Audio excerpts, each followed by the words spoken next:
তুমি আমি একটা জিনিস ক্ল্যারিফাই করতে চাই যে ব্যক্তিগতভাবে আমি কোনো সিনেমাকে নারীকেন্দ্রিক বা পুরুষকেন্দ্রিক ভাবি না। ফেমিনিস্ট ফিল্ম আমি ভাবি না।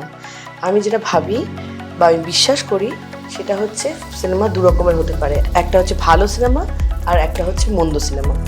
তো আমি এখানে একটা ভালো সিনেমা নিয়ে দর্শকের কাছে আসতে চেয়েছি। যে 1974 সালে যেটা দেবী চৌধুরানী হয়েছিল,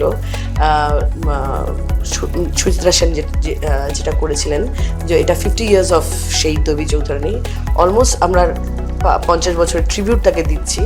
কিন্তু এই সিনেমা কিন্তু অনেক অনেক আলাদা। আমরা ভীষণ ভালোবাসি সিনেমা এবং আমরা চাই, আমাদের চাওয়াটা হচ্ছে যে আমরা কিছু ভালো প্রজেক্টের সাথে যদি নিজেদের নাম রেখে যেতে পারি, সেটাই আমাদের কাছে সব থেকে বড় পাওয়া হবে।